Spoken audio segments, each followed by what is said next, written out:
Hello, magandang araw mga sisikong tunay. Tara, samahan niyo ako sa buhay OFW ngayong araw. At dahil nga pupunta ako sa clinic para nga magpapacheck at magpapalaboratory ng aking sarili, iniligpit ko muna yung mga hinugasan ko kagabi para nga mailagay ko ito sa aming kabinet. Para nga hindi naman makalat yung aming kusina pag pumasok yung mga amo ko. At dahil nga mahilig si amo sa kape, ayan, minanual ko na talaga ang pagtitimpla ng kape sa kanya.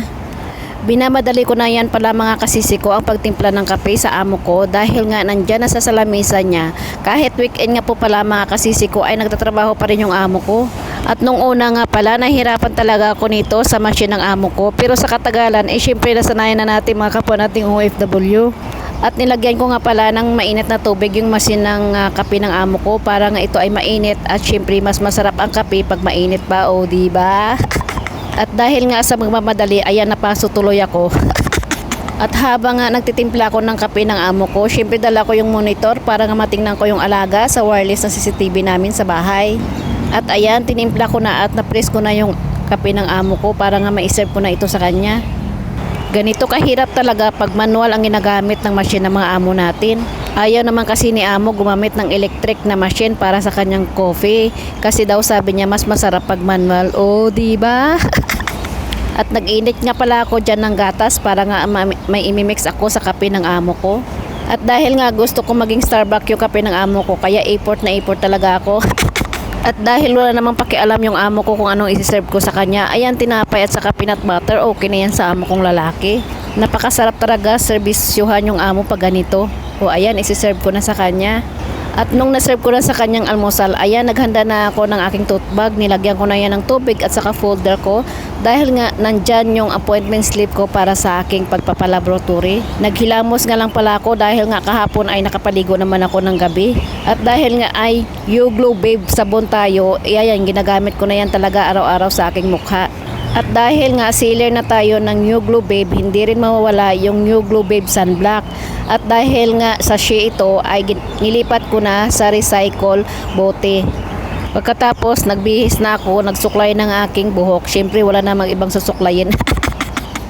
Ang appointment ko pala sa clinic ay 8:30 ng umaga, kaya nga kailangan ko umalis ng 8 AM sa bahay para nga makahabol ako sa aking appointment. Dahil alam niyo naman dito sa Hong Kong, time is gold.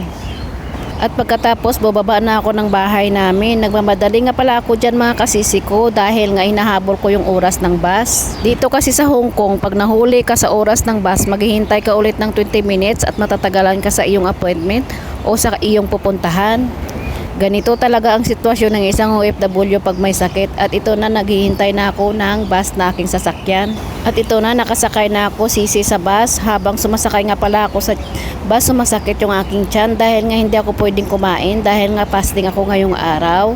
Dahil nga ang aking ipalaboratory ngayon ay yung aking dugo. Kaya kailangan clear talaga ang dugo para makita kung anong sitwasyon ng aking sakit. At habang naglalakad ako, nakakita ako ng punong kahoy na ito.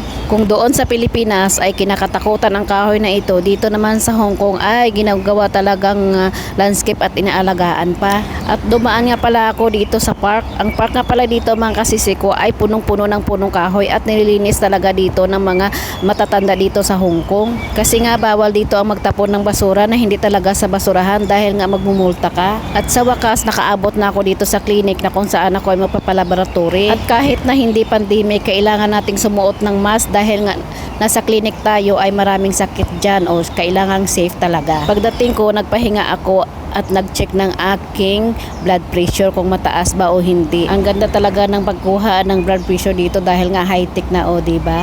At ito na, binigyan na ako ng number para nga mag-doctor waiting na ako dito sa isang clinic. At ito na, kinuhanan nga pala ako dito ng 3 vials ng dugo para nga ma-check sa laboratory yung aking dugo at makita ng doktor kung ano ang sitwasyon ng aking sakit. At pagkatapos, binigyan ako ng nurse ng isang cup para nga malagyan ito ng ihi ko dahil nga isa din to sa laboratory ko ngayong araw. At pagkatapos na aking laboratory, ayan, umuwi na talaga ako sa bahay dahil nga gutom na ako at syempre naghihintay yung amo kong babae para bantayan yung aking alaga. O hanggang dito na lang mga kasisi kong tunay. Maraming salamat po sa inyong panonood.